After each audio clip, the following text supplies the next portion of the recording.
سڵاوتان لێبێ بینەرانی عەزیز و خۆشەویست، خۆشحاڵم لە ئاڵلقەیەکی تری بەرنامەی خەڵوەت لەگەڵتانم. ئەم جارە قسە لەسەر یەکێک لە شاعیرە هەڵکەوتووە ناودارە گەورەکانی کوردەکەین کە ئەویش فەقێ قادری هەمەوەندە ڕەحمەتی خوای لێبێ. ڕنگدانەوەی تەسەووف و عیرفان لە ژیان و شعری فەقێ قادری هەمەوەند تا ڕادەیەک دەگونجێ ببێتە ناوەڕۆکی ئەم جارەی بەرنامەی خەڵوەت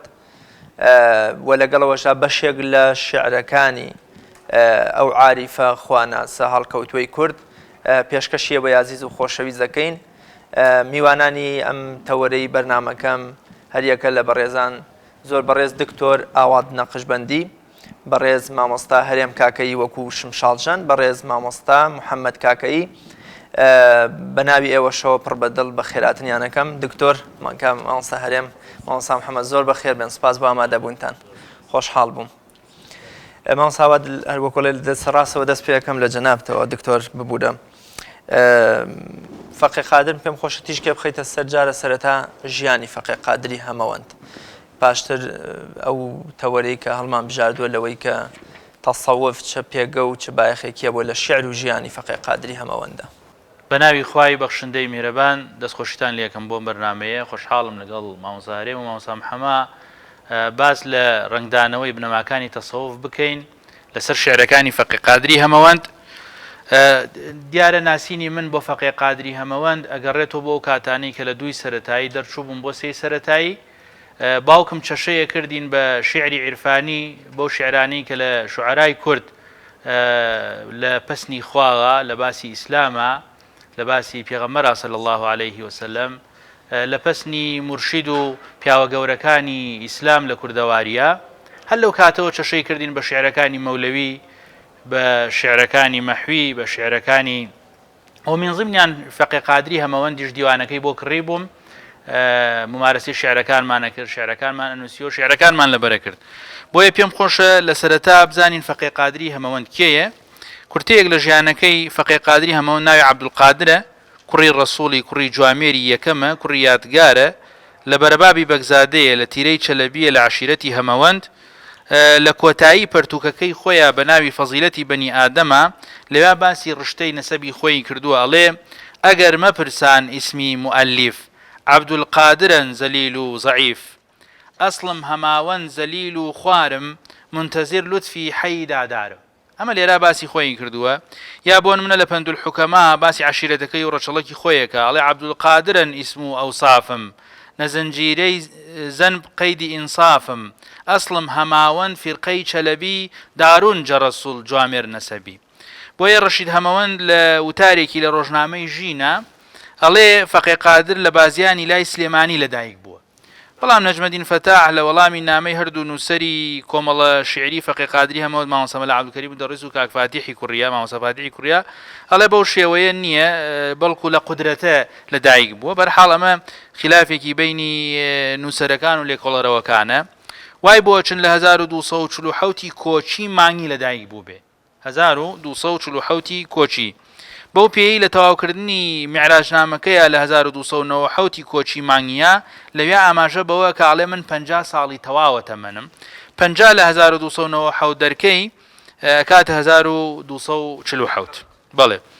هۆزەکەی دوور خراوەتەوە بۆ بەنغازی لە لیبیا لە ساڵی 1308 کۆچی مانگی، لەوێ کۆچی دوایی کردووە لە تەمەنی 61 ساڵیە. فەقێ قادری هەمەوەند وەکو هەموو فەقێ و مەلای سەردەمی زوو لە حوجرە و خانەقاکانە خوێندوێتی. ئەوەی کە نازناوی فەقێی وەرگرتووە بەڕاستی من وا هەست دەکەم، ئەمە بۆچوونی منە لەوانەیە ڕەدیشی هەبێ، پێم وایە فەقێ قادر زۆر لە مستەوای مستعید و مەلا گەورەتر بووە، بەڵام ئەو وشەیی وەکو پیرۆزی هەڵگرتووە هەر لە لای خۆی، وەکو شێخی سیراجدینی تەوێڵە کە مەولانا خالیدی مامۆسای هەر پێی ئەڵێ فەقێ عوسمان، خۆ لە هەمان کاتا لە فەقیهاتیان نەماوە و زۆر گەورەتر بووە لە فەقێ و لە مەلاش، بەڵام نیشانەی ئەوەیە ناوەکە بڕاوە بەسەریە. سەرۆک عەشیرەتی هەمەوەند بووە، ماوەیە قایمقام بووە. وەکو دکتۆر معروف خەزنەداریش ئەڵێ زۆر جار لە خۆشەویستی کاک ئەحمەدی شێخی سلێمانیش نازناوی دەروێشیشی بۆ خۆی بەکارهێناوە. بە عەرزتەکەم ێستا ماوەیە قایمقامی چەمچەماڵ بووە لە ناوچەی بازیان. بە هەر حاڵ فەقێ قادری هەمەوەند کەسایەتێکی گەورە بووە و شعری زۆرە لەسەر تەسەوف و شعری زۆرە لەسەر باسکردنی تەسەوف. من پێم وایە فەقێ قادری هەمەوەند ئەگەر منتەسیبێکی تەواویش نەبوو بێ واتە وەکو سالیکێک لە خانەقا و تەکیەکە سلوکی نەکرد بێ، بەڵام ئینتیسابێکی تەواوی هەبووە بە تەسەوف و معتەقید بۆ بە بنەماکانی تەسەوف، چونکە هەموو بنەما گەورەکانی تەسەوف لە شعرەکانی خۆیان جێگەی کردوتەوە لە دواترا توانی قسەی زیاتری لەسەر. ئینشاءالله زۆر سپاس دەکەم. مامۆستا محەممەد کاکەی زۆر سپاس دووبارە بە خێربەی بۆ بەرنامەی خەڵوەت سپاس دەکەم، خۆشحاڵ بووم. پێم خۆشە لەبارەی پێگە و بایەخی فەقێ قادری هەمەوەند بۆ ئەدەبیاتی ئێمە، کاریگەری فەقێ قادر و ناوەڕۆکی شعر و تێکستەکانی. فەقێ قادر ناوێکی درەوشاوە بەڵام ئەگونجێ بێناز بێ، ینی تا ئێستاژە گونجە میلەتەکەی نەیناسی بێ وە گەورەی و پایە و بەڵندی ئەم پیاوەی بۆ دەرنەکەوت بێ. من پێم خۆشە لە زاری جەنابتەوە نەک هەر ئەو زۆربەی شاعیر و زاناکانی ئێمە نەناسراون بە حەقیقەت، چونکە ئێمە کیانێکمان نەبووە، دەوڵەتێکمان نەبووە، دەستگای ئیعلاممان نەبووە.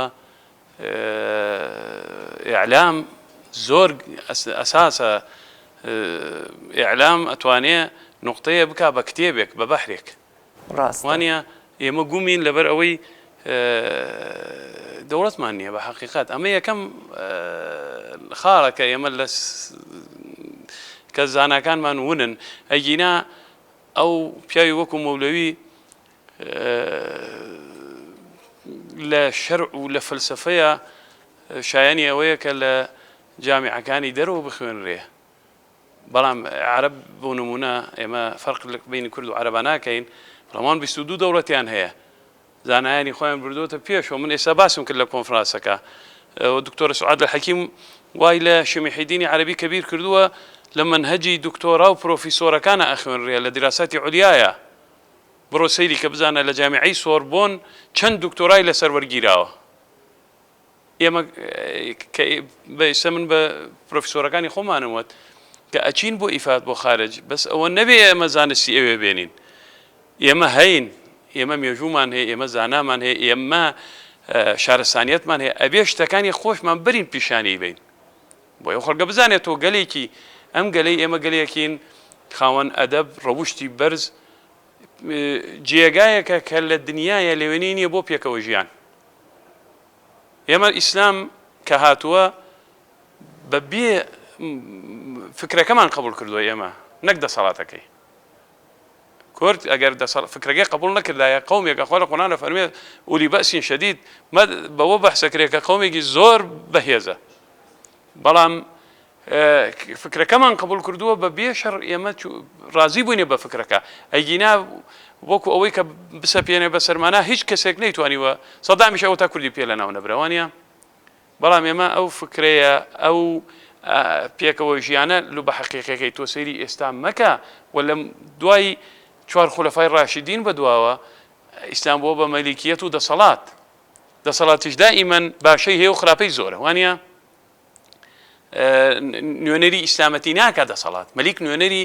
دەوڵەتی ئیسلامی ناکە، ڕاستە ئیسلام بووە خەڵکەکە. زۆر باشە مامۆستا بچینەوە سەر فەقێ قادری هەمەوەند بۆ ئەوەی بزانین پێگەی فەقێ قادر بۆ ئەدەبیاتی ئێمە چەندێک گرنگە، ینی تا بۆ منە چۆن بزانین کە فەقێ قادر کەسایەتێکی هەڵکەوت و گەورە و کاریگەر و بەبایەخ بۆ ئەدەبیات و شعر و مێژووی ئێمە. فەقێ قادر لە بواری تەسەووفە ئەم پیاوە خوێنەوار بوو.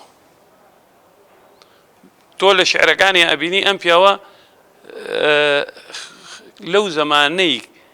کە کتێب هەمووی دەستنووس بووە و دەست نەکەوتووە لە 2 قەرنی پێش ئێستاە، وەکو ئەم مەکتەبەیی ئێمە هەزاران کتێب لە عەرزا نەبووە، ئەبوایە بۆ کتێبێک لێرەوە بۆ سنە بڕۆشتایی، بۆ بانە بڕۆشتایی.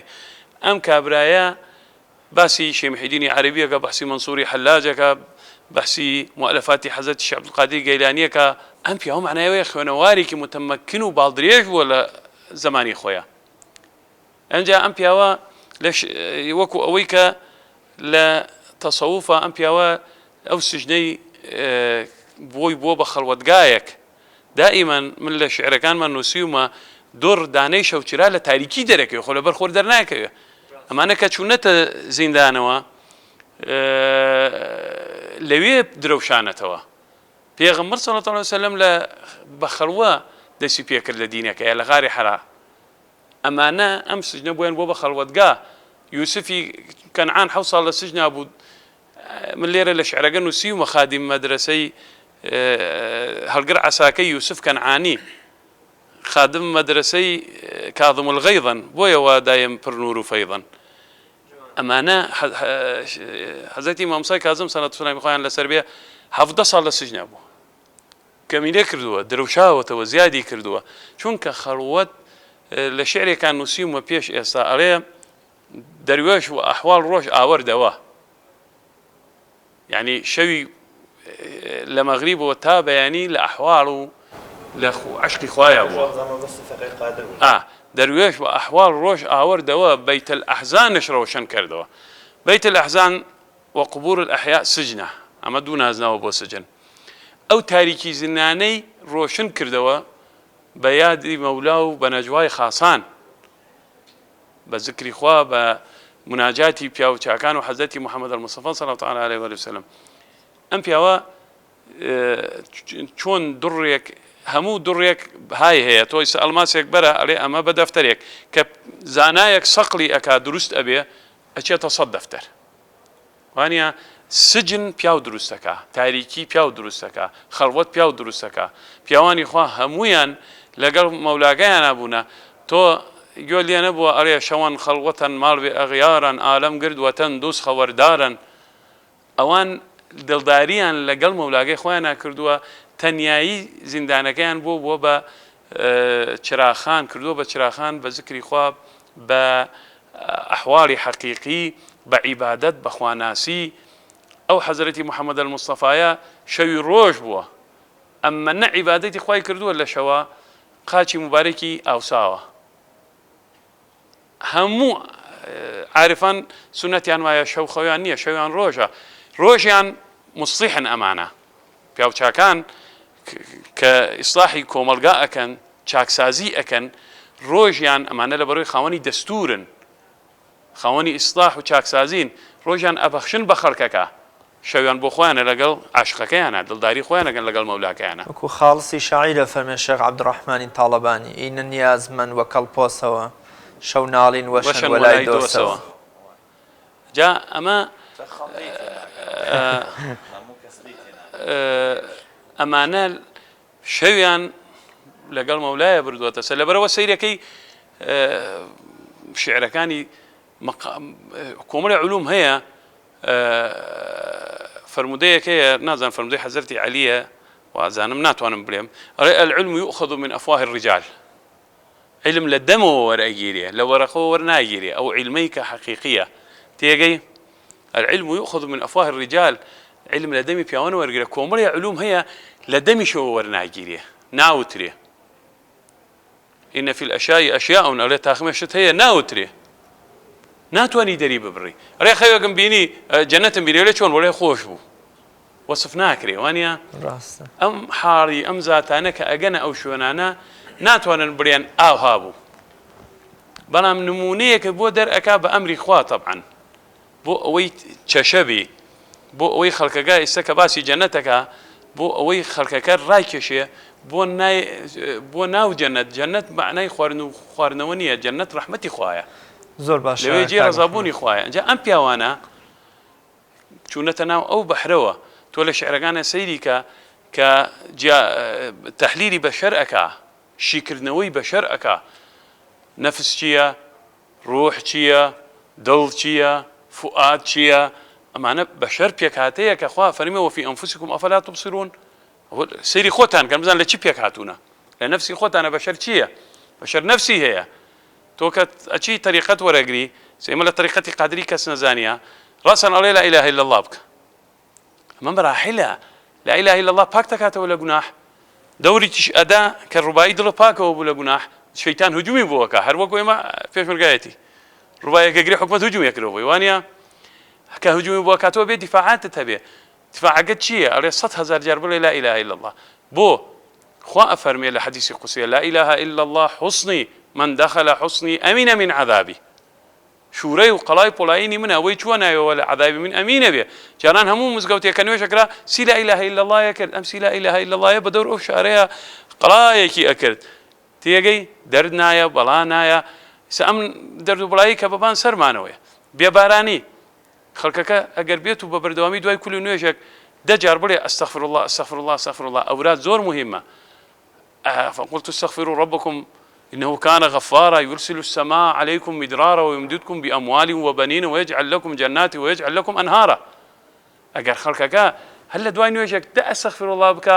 دەرد و بەڵا نامێنێ باران دێ وشکە ساڵی نابێت باس عیرفانی تۆ بچینەوە بەلای دکتۆراوات وەکۆڵێ ئەو بمان باتە نێو جیهانە وەکۆڵێ دەوڵەمەندەکەی تەسەوف لە شیعر و ژیانی فەقێ قادری هەمووان دکتۆریان با ئێستا باز لەوە بکەین تەسەوف چۆن ڕەنگی داوەتەوە یان چۆن لە شیعرەکانیان بۆنی تەسەوف تام و بۆن و بەرامەی تەسەوف بکەین لای فەقێ قادری هەمووان طبيعي تصوف لدين كان بيج إسلامي شاهبوا ولا إسلامي شاوكو مفهوم معنى وجودي هبوا بلاموكو ناو أقريتو بوشرخي دواي تابعين إمامي قشيري رضا ورحمة إخوائي ليبي كابن خلدون لمقدمة كاه هنا يعني فرمون ولا يشهد لهذا الاسم اشتقاق من جهة العربية ولا قياس والظاهر أنه لقب ومن قال اشتقاقه من الصفا أو من الصفة فبعيد من جهة القياس اللغوي ما إمام قشيري أواله أحمد أمين لظهور الإسلام عليه وقد اختلف الناس في نسبة الكلمة هل هي من الصفة أو من الصفاء أو من صوفيا وهي باليونانية بمعنى الحكمة أو من الصوفي ونحن نرجح أنها نسبة إلى الصوفي أما أحمد أمين عليه عبد الرحمن جامي رضا ورحمة إخوائي لنفحات الأنثى عليه أن أبا هاشم الكوفي أول من دعي بالصوفي عليه أبا هاشمي كوفي يكمن كسيك بوب كبصوفي ناسراوة يعني وشي صوفي أما بس تنها وشكية كعرزي جناب تاني بكم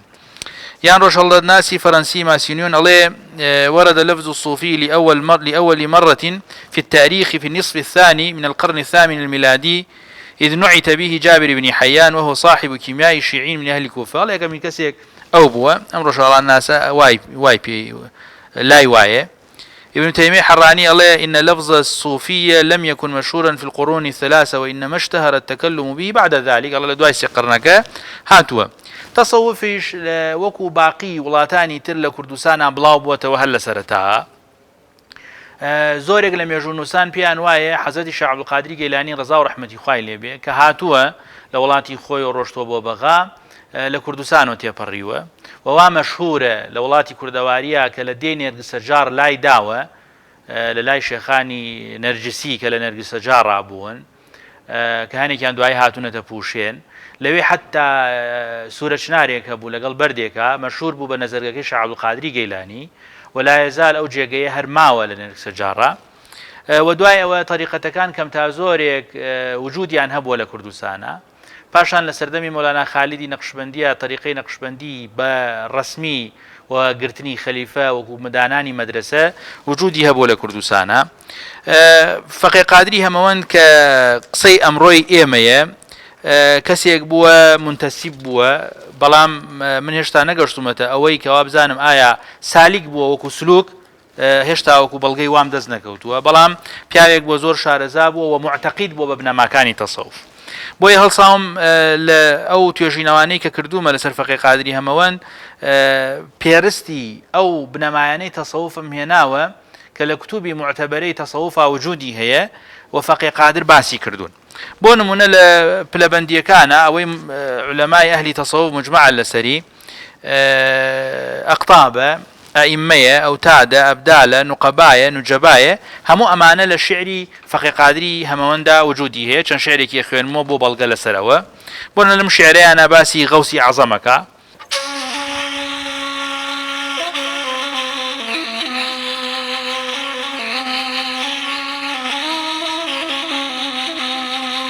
بەجانیب سەروێژ کردش نەزەر شخصيتي بچم مجلای انور نجاي تعجب جاء اخي فرسا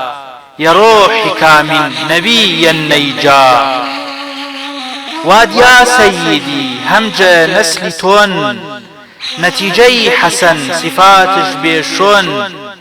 بعبد القادر المشهور النامش غوث الأعظم فايو مقام أما ولا وصفي حەزەتی شێخ عەبدولقادری گەیلانیە. یا لە شعرێکی تراڵێ عەقلی كل سوڵتان مڵک و طەریقەن سالکی عرفان قطب حقیقا مرشدی رشید قطب اقطابا احمد نشانا نودي القابا. اما لوصفي كاغ احمي شيخاية سيدي عصرا رجل امجادا خدمي درقاش قطب اوتادا. الله قطب اوتاد خادمي درقاش حاجي كاغ احمي شيخ الاسلامانية. اما بلغي بو اويك ام بياوام اطلاعك تواوي هبوه بسر علومي تصوفا. يا بو نمونه لباسي وصفي صوفي ودرويشة عليه حقيقي جباب طريق مشاهدا جتقوى وتذكار حبي أستادا. وشويسي ما موصى لتصوفا رأسي همشتيك ديدا بپوشو نما سوى الله نبو خطرش جحبي دنيا. وشويسي دنيا ونخرافة پرهيز كونا أكل ألبسي حرام همج له لعب نرانو كلام جا قلب زبان ذكرش مدام بو با صوم دائم شونا قيام بو بديدي خيال تصويري أستاذ. أما باسي رابطه كان بياوة تنها مفهومي قادري نقرت ولا باسي رابطه بلقو مفهومي نقشبندية كانشي قرتوه. أكثري أوقات باورو بيات ضميري صاف مبو بقوة تذكار بمجمعي فكر عشق مدو آثار عشق جا خيالا جا عشقا فنا جا عيني فنا سرمدو.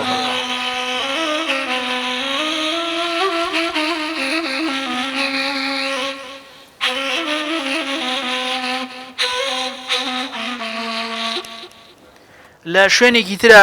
حەزەکەم ئەم بابەتە ئاماژەی پێ بکەم. ئیمانی دابش کردووە بەسەر جیبیلی و کەسپیە. ڕاستیەکەی گەڕاوم لە کتوبی معتەبەرەی ئوسوڵی دینان نەگەشتومەتە ئەوەی بزانم ئایا ئەمە لە کوێوە وەرگیراوە. ڕاستە مەفهومەکە هەیە لای زۆرێک لە عارف و سۆفیەکان بەڵام ئیمانی دابش کردووە بەسەر جیبیلی و کەسپیە. واتە جیبیلی ئەوەی کە هەل لە بنەڕە تاوجودی هەبێ کەسپیش ئەوەیە بە پێی بیئە و مامۆسا و چواردەور دەستەکەوێ. لێرە فەقی قادری هەمەوەند ئیمانی دابش کردووە بەسەر جیبیلی و کەسپیە و پێی وایە بڵێ فیترە پێی وایە نەک ئەمها زۆر سۆفی تریش هەیە باوەڕیان وایە پێی وایە کە لەو ڕۆژەوە مەوجودات دروست کراوە خوا هەموو مەوجوداتی دروست کردووە لی پرسیون ئەلەستو بڕەبیکم ئەوان لە وەڵام ئاوتویانە قالوا بەلا. ئەمە شعرەکەی ئاماژەی پێەکەم ئەرکردن سوال ئیمان کەسبیەن ئەرکردن سوال ئیمان کەسبیەن یا زادەی خەلقی و نەجبیلیەن جواب دەر ئیمان دوو نەوعەن حیسبی یەکێ جبیلی و یەکێشان کەسبی. دابەشی کردە بۆ دوانە. جبلي إيدن جيومي ألست جقالوا بلا آوردين بدس كسبيشان إيدن جحالي حياة قايم كم يقين بچن كلمة. ليرة بحسي بلين روجي قالوا بلا فرمي يا غمر صلى الله عليه وسلم فرمي رفعت الأقلام وجفت الصحف صحابة كانوا وتيان جاي تري ما بوتي خما هلاكين ئەوەی نووسرا بێ نووسراوە کە بانگی عەسریدا هەموویان گرت هاتنەوە. پێغەمبەر صلی الله علیه وسلم فەرمووی ئەوە جوابتانە ئێوە وەڵامی ڕاستان داوەتەوە بە بەلا وەڵامتان داوەتەوە بووی کەما گرت بوونەوە خۆتان وتی فەرمووی بۆ هاتنەوە وتیان وەڵا یا ڕەسوڵ الله کە بانگەمان بیست خۆمان پێ نەگیرا نەمانتوانی دانیشین لە ماڵەوە. ئەوجا قەولیان داوتیان ئیتر مادام خوا چی کردبێ ئەوەیە وانە ئیتر ئێمە خۆمان هیلاک ناکەین و ناین. حەزرەت پێغەمبەر صلی الله علیه و آله وسلم هیچ دەی نەکرد کە عەسر بانگیدا هەمووی گرت هاتنەوە مزگەوتەکە و لە خزمەتیان دانیشتن. هەنجا فەرمووی ئەوە بۆ هاتنەوە وتیان وەڵی کە گوێمان لە بانگ بوو خۆمان پێ نەگیرا. فەرمووی ئەوە ئێوە باش جوابتان داوەتەوە ئەوە نیشانەی ئەوەیە کە باش جواب داوەتەوە. ئێمە پێغەمبەر صلی الله علیه و آله وسلم ئەفەرمێ الدنيا مزرعة الآخرة دنیا کێڵگەی قیامەتە و عالەمی ئەرواح کێڵگەی دنیایە عالەمی ئەرواح کێڵگەی دنیاە چکە خوا فەرمیێ هؤلاء إلى الجنة كأرواح فرمي لما ضر الأرواح كأرواح دروز بو هؤلاء إلى الجنة ويعملون بعمل أهل الجنة ولا أبالي وهؤلاء إلى النار ويعملون بعمل أهل النار ولا أبالي خوا تقسيمي كردوها بلام خوا إشينا حقشناكا أما لعلمي خوايا كأمانة كردوان وأبيه أمانة كردوان وأبيه أنجا لعالمي أرواحا سيركي في غمر يقديت وكو حضرتي محمد المصطفى صلى الله عليه وسلم مليار خلق تبعيتي أمتيتي أما بو أمتيتي لو روجا كخوا فرموا ألست بربكم أو بيغمر الرؤيا وخلقي كردتها خوا هي بيشتري أبوني بينيو لعالم أرواحا بيبري بري بلا بلا بلا بلا هر بيغمريك كان يكوششي كرد بي أو روجا تبعكي أو أنا أبيه هر أوليائك كدس يكيكي روي يكيكي كرد بيت النوري خوا فرموا بري بري أو كابرايا أبيتا تبعي أو لو زماني خويا أما علاقية كدروس أبيه مثلا ما موسى نقش بندي بلين متبركتين حاضر بيه أستاذ كاني أما لو روشيا أو أستاذي بوا أو أستاذة رينمائي كردوا استلم دنيا شون دنيا مزرعي قيامة الأرواحش مزرعي دنيايا بەڵام ئەوەش معنای ئەوە نییە تۆ پاڵ بدەیتەوە هیچ ئیش نەکەی کە هیچ ئیش نەگر معنایەوەی لەوێ ساقط بووی کاک محەممەد پێم خۆشە بەشم شاڵەکەی کاک هەرێمەوە گوێ بیستی یەکێ لە شعرەکانی فەقێ قادر بین من خۆم شعرم هەیە بەسەر فەقێ قادرای خوێنمەوە باشە زۆر باشە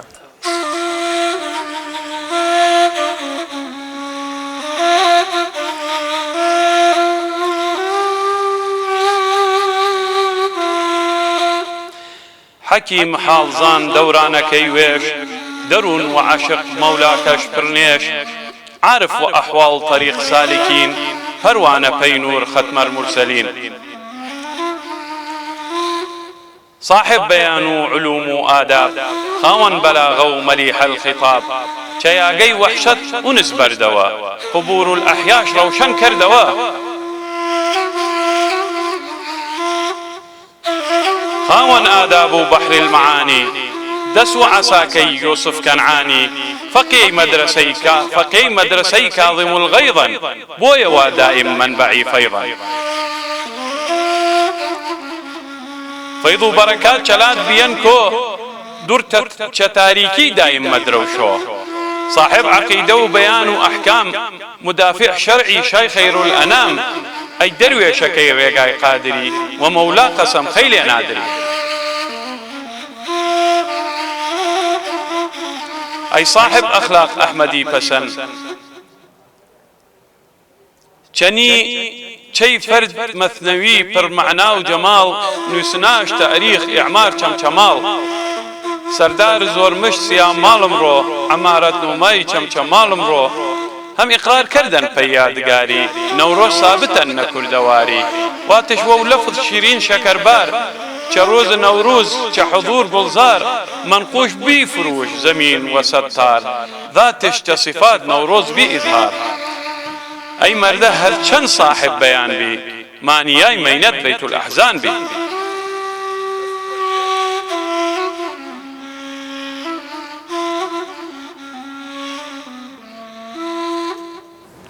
مامۆستا هەرێمگیان یاخوا دەست و دەنگ و دەمی جەنابیشتر ساغ و خۆش بن ئینشاءڵڵا دکتۆر گیان هەر لە باسی تەسەوف ئەم تەسەوفە لای فەقێ قادر تا چەند بۆتە پەیژەیەک بۆ زیاتر وە کۆڵێ ڕۆشتن بۆ قوڵای عیرفان و خواناسی یعنی بۆ نمونە زۆر جار لە ئەدەبیاتی ئێمەیە ئەوەی کە مەحوێڵێت شۆخاگرم تێبەرەدات و پێمەڵێ یا شێخ بە خاشاکی ئەوە شعلە و عەسامە دەستی پێگرم زۆر جار ئوستاد و وەکو ئەڵێ ڕێگەی تەسەوفیان کردوتە دەستگر و پردێک بۆ گەیشتن بە خواناسیەکی بێغەلوغەش و عیرفانێکی ڕاستگۆیانە و ڕاستاڵانە تەسەوف و عیرفان کاتێک قبوڵە کاتێک جوانە کاتێک پایە بڵندە کاتێک گەورە و مەزنە کە کار بکا بۆ خزمەتکردنی مرۆڤایەتی و ناتوانێت خزمەتی مرۆڤایەتی بکە ئیلا ئەبێ بە یاسای شەریعەت بێ واتە ئەگەر من تا بەیانی ئیدعای ئەوە بکەم بڵێم من سۆفیم من ئەهلی طریقم بەڵام لە هەمان کاتا دوژمنی خەڵکی خوابم و بە یاسا و ڕێساکانی خوا هەڵنەسوڕێم کەواتە ئەوە ڕاستم نەکردووە چونکە بۆچی بناغەکە لەوێەوە دامەزراوە ئیمامی مالیک ڕەزا و ڕەحمەتی خوای لێبێ ئەفەرمێ کابرای فەقیه ئەبێ سۆفی بێ بۆ ئەوەی بتوانێت معنای فقه بگەێنێ کابرای سۆفی ئەبێ فەقیه بێ لەبەرەوەی معناکە معنایەکی ڕاست بێ کە ئەیگەێنێ بە خەڵکی جا فەقیه قادری هەمەوەند لەناو ئەو هەموو شێخەی کە لە سەردەمی خۆیان بووە بۆچی دەسی کاگەحمەی شێخی گرتووە و ئەو بە پیری کامیل ئەزانێ بۆ لەبەر خاتریوی کاگەحمەی شێخ پیاوێکی شەرعڕەو بووە ئەوەتانی مەولەوی ڕەزا و ڕەحمەتی خوای لێبێ مەولەوی تاوگۆزی ئەفەرمێ کاگەحمە پێڵێ مەولەوی نەسیحەتم کە جاری یەکەم بێدەنگە بێ جاری دووەم هەر بێدەنگە بێ جاری سێم هەر بێدەنگە بێ ئەڵێ باشەوە بۆچی بێدەنگی ئەڵێ وەڵی جاری یەکەم بیرم کردو هیچ فەرزیەک نییە تۆ جێبەجێی نەکەی هەموو جێبەجێەکەی جاری دووەم بیرم کردو هیچ نەهیەک نییە تۆ بیکەیت و بڵێ مەیکە جاری سێمیش هیچ سنەتێک نەبوو بیری لێ بکەمەوە کە تۆ نەتکرد بێ و بڵێم بیرت بخەمە بڵێم ئەوە سنەتێکی مەهجورەیە و هەجرە کردووە دەبڕۆ بیکە ئەڵێ بەڵام یەک شتی پێڵێم هەوا و نەفست واد لێ نەکا کە خۆت بە شتێکی گەورەتر بزانی واتە سۆفی و ئەهلی طریق نابێ خۆیان بە گەورە بزانن جا سەری کە لەم شعرە فەقیه قادری هەمەوەند ڕەزا و ڕەحمەتی خوای لێبێت چۆن باسی پیری کامیل ئەکا پیری کامڵ کێیە ئەم کەسەیە حەق پەی هەر عیلەت خەلق کردن دەوا تەوبەی نەسوحەن دەوای هەر گوناه بەو شەر دەستگیرت پیر کامڵ بۆ عیلم لە دونی جەلاش حاصل بۆ واتە نابێ پیرەکەت پیرێکی نەخوێنەواری نەزان بێ زیکر بێ ئیخلاص نەدارۆ ثەواب ئەو زیکرانی کە بۆت دانراوە بە بێ ئیخلاص ناگەی پێی هیچ ئیسفادەیەکی نییە تا بەیانی من بڵێم لا ئیلاهە ئیلا الله ئەگەر لە دڵۆ نەبێ یەک زەڕە وەرناگیرێ شەرتەن زاکیران ئەداکەن چوارباب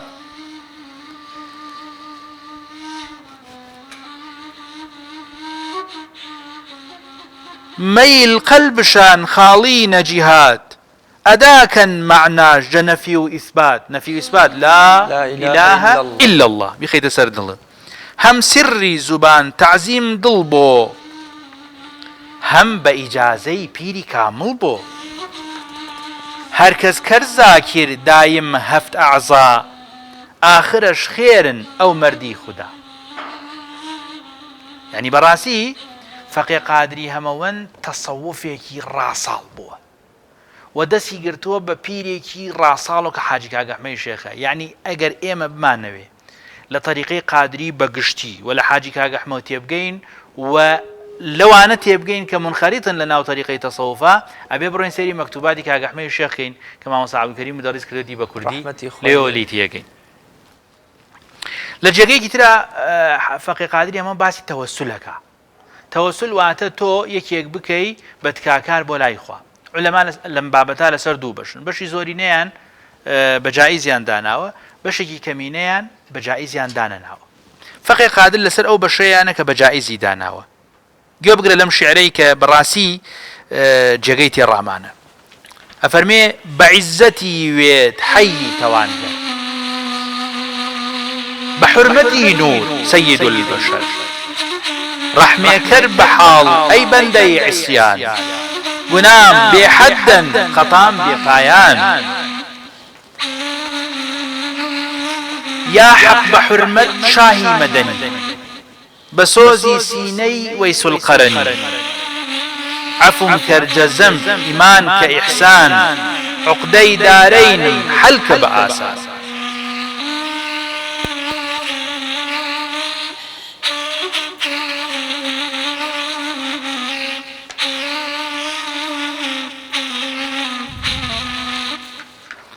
یا بۆ نمونە لە باسی حەلاج و بابەتی وەحدەت الوجود و حلول و ئەمانە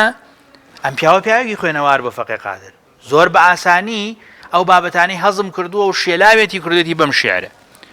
نقطێ هەن ئینجا بکەر و بەیان تاکە معلوم بۆ پەری سامیعان یعنی بۆ گوێگران وصل أنبياء هم جسم و جانن پرێ ئەولیا جان و جانانن مراتب دارۆ جسمی وصلی یار خەلیل کەوکەب دی موسا شعلەی نار نەبی نەحوزور نمەبان مختل ثابتا جحال أحواڵی ئەوەڵ أما أولياء جحيني حضور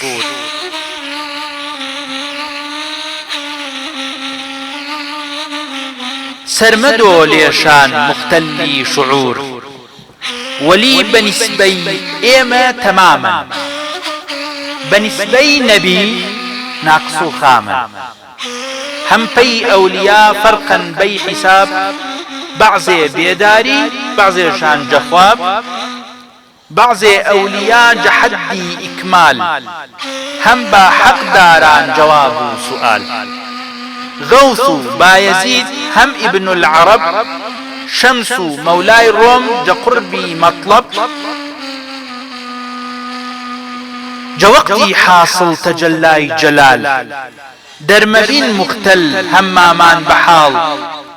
هرچن جمستي تجلاي لقاء مكردن إظهار جحيني فنا چونك نوشابين غايي ولايت لفظي أنا الحق نكردن عادة عليه منصوري حلاج ببردوامي أم أنا الحقي نوتوا وبقرا أما بهانيك بو بيجيراوا ديار أم بامتل ناو علماء ومؤرخين بامتيكي دورو دريجة بلام لكرتي كلامه أجينا أو نتيجة كفقيه قادري هموانت معتقد بو بتصوف أو تصوف الراس الرواني كعلماء بيشوك وحزد الشيخ عبد القادر جيلاني وأبو يزيد بسطامي والشيخ عبد العلي فارمدي وأمانة هنا يعني شاي نقشبنا تاوكو قشتوته زمني فقيه قادري هموانت رحمتي خوان لبه دست خوجه دكتور يامن وەندە کاتی بەرنامەکەش بنەماوە پێم خۆشە جنابی کاک محەممەد کاکەیی پارچەیە لە شعرەکانی فەقێ قادری هەمەوەندیمان بۆ بخوێنێتەوە جنابی کاک مامۆستا هەرێم کاکەیش بە شمشاڵە خۆشەکەی خۆی بۆ کۆڵی شعرەکە زیاتر ڕازاوەتر بکە. حەزەکەم ئەم چەند مثنەویەی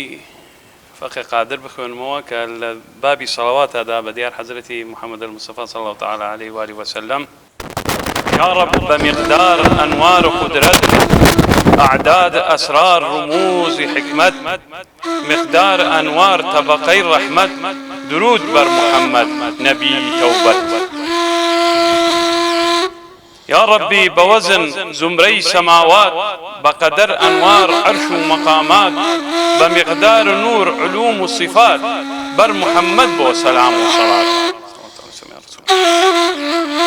يا رب بمقدار أنوار سراج بوزن دريا حركي أمواج أعداد نفوس داخل وإخراج درود بر محمد صاحب المعراج يا رب بأعداد فريد الجناح ميزان بأفعال مردان إفلاح أعداد طلوع هم شام وصباح درود بر محمد نبي ومفتاح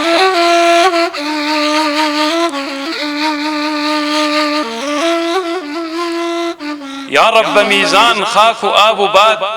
أعداد أوراق نبات وجماد مقدار أشجار جبال وأوتاد درود بر محمد نبي أمجاد يا رب بجمع هر دواء وهر درد أعداد يابس رطب قرم وسرد بأنواع الرنگ سرخ وسبز وزرد درود بر محمد نبي مفرد يا رب مقدار هر سجدي سجود بجمع درياو هر چشمي هر رود أعداد تبيز قطراني وكبود درود بر محمد نبي ودود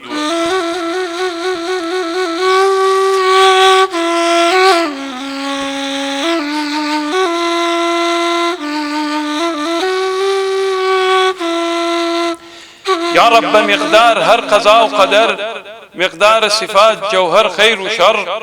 بوزن حساب ميزان محشر درود بر محمد سيد البشر يا رب بمقدار موج دريابار بقدر چشمي أعداد أنهار ميزان الرؤوس وحش مور ومار درود بر محمد نبي الأبرار يا رب مقدار راز وهم نياز أعداد خليقة نشام تا شيراز بقدر رؤوس يمن وحجاز درود بر محمد صاحب الإعجاز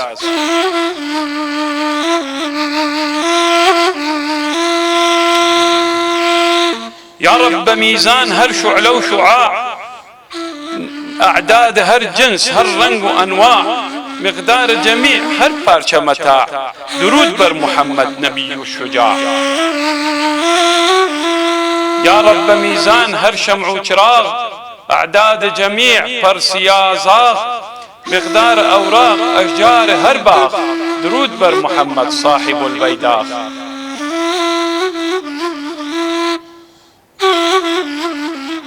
يا رب مقدار جميع حروف بقدر خطوب توراة صحوف مقدار ملبوس جميع ظروف درود بر محمد نبي الرؤوف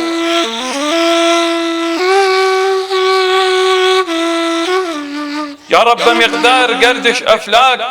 بقدر حصول هر ملك وأملاك بوزن زمين ميزان خاشاك درود بر محمد نبي لولاك يا ربي بوزن حفت فردي فلك أعداد أوراد جميع ملك ميزان خلقت سما تا سمك درود بر محمد سالك المسلك يا رب مقدار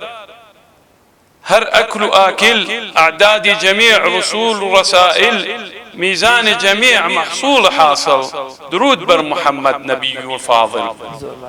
يا أخوة لست خوجه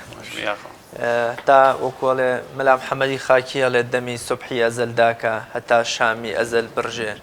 بيك تاو بين وقتاو تاو وكو تاوي بهارانه مج بعد كان ما إن شاء الله هل أزل وتا أبد لأبد وتا أزل هل بردوان بيبور روحي بيغمبر صلى الله عليه وسلم دائما وصلوات لسر حضرتي محمد المصطفى صلى الله تعالى عليه وآله وسلم اللهم صل على سيدنا محمد الوصف والوحي والرسالة والحكمة وعلى آله وصحبه وسلم تسليما اللهم صل على سيدنا محمد الدر الأنور والياقوت الأبهر نور الله الأزهر وسر الله الأكبر بعدد ما في علمك من العدد وعلى آله في كل لمحة وبصر وعلى آله وصحبه وسلم تسليما يا أخوة دستان خوش بيت دكتور عواد مامۆستا هەرێم مامۆستا محەممەد خۆشحاڵ بووم بەرنامەکەتان ڕازاندەوە یاخوا سەرکەوتوو بن و زۆر سوپاستان دەکەم دووبارە زۆر سوپاس خۆتمان وەڵێ بینەرانی عزیز و خۆشەویست تیشکێکمان خستە سەر تەسەوف و خواناسی لە شعرەکانی فەقێ قادری هەمەوەند تاڵقەیەکی تر و تەوەرێکی تری بەرنامەی خەڵۆت بەخوای گەورەتان ئەسپێرم خواتان دەکەم.